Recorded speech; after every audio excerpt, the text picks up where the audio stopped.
3 December મંગળવારના રોજ રાજપાડી બિરસા મુંડા ચોકથી ઝઘડિયા સુધીની અમે જે પદયાત્રા યોજી હતી ત્યારે રાજપાડી પોલીસ ઇન્સ્પેક્ટર સુખમ ગોહિલ દ્વારા પોતે અરજદાર બનીને અમારી સામે મારા સહિત 13 લોકો પર ગુનો દાખલ કર્યો છે।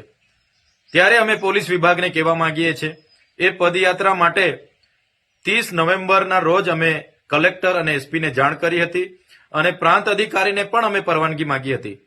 કોઈ પણ જાતના ચૂંટણી કે જાહેરનામા ન હોવા છતાં પોલીસ અધિકારીઓના નકારાત્મક અભિપ્રાયોના લીધે અમને પરવાનગી આપવામાં ન આવી હતી। ત્યારે આ પદયાત્રા અમે ઝઘડિયાના વિસ્તારમાં ગેરકાયદેસર ચાલતી રેતીની લીઝો, સિલિકા પ્લાન્ટ, કોરી કરસોરો અને ભૂમાફિયા વિરોધમાં અમારી હતી। સારા રોડ રસ્તા બનાવવાની માંગ, આ વિસ્તારમાં યુવાનોને રોજગારી આપવાની માંગ અને જીએમડીસીમાંથી દૂષિત પાણી જે નીકળે છે, જમીન સંપાદનો જે ગેરકાયદેસર થાય છે એના વિરોધમાં અમારી પદયાત્રા હતી। આ પદયાત્રા દરમિયાન અમે કોઈ પણ ખાનગી, સરકારી કે કોઈ પણ વ્યક્તિને અમે હેરાન કે પરેશાન નથી કર્યા કે નથી અમે કોઈ જગ્યાએ ટ્રાફિકને અડચણરૂપ બન્યા। છતાંય પીઆઈ ગોહિલ દ્વારા જે અમારા પર ખોટી એફઆઈઆર કરવામાં આવી છે ત્યારે એ પીઆઈ ગોહિલ અને એમના એસપીને હું કહેવા માંગુ છું, તમારા પોલીસ અધિકારીઓ હપ્તા ઉઘરાવતા હોય એવા 35 વિડીયો મારી પાસે છે, એ હાલના તબક્કે જ હું તમને આપું છું।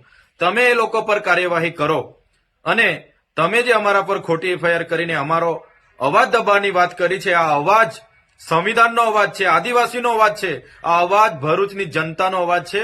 એ તમારા જેવા અધિકારીઓથી દબાવવાનો નથી। તમારી જેલો મોટી કરી દેજો। અમે ટૂંક સમયમાં તમારી જેલ ભરો આંદોલન કરવા માટે આવી રહ્યા છે। આજે પણ ત્યાં એક મહિલાને ટ્રકે કચડી નાખી છે, ત્યારે અઠવાડિયામાં 2 થી 3 યુવાનોને આવી રીતના કચડી નાખવામાં આવે છે। એની જવાબદારી કેમ પોલીસ અધિકારીઓ નથી લેતા, એની એફઆઈઆર કેમ નથી ફાડતા?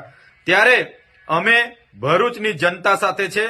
કોઈ પણ આવા ભૂમાફિયા હશે, ઓવરલોડ ટ્રકના માલિકો હશે કે જે પણ લોકો પોલીસ અધિકારીઓ હશે, અમે કોઈથી ડરવાવાળા નથી। આવનારા દિવસોમાં તમારી જેલો ભરવા માટે અમે આવી રહ્યા છે।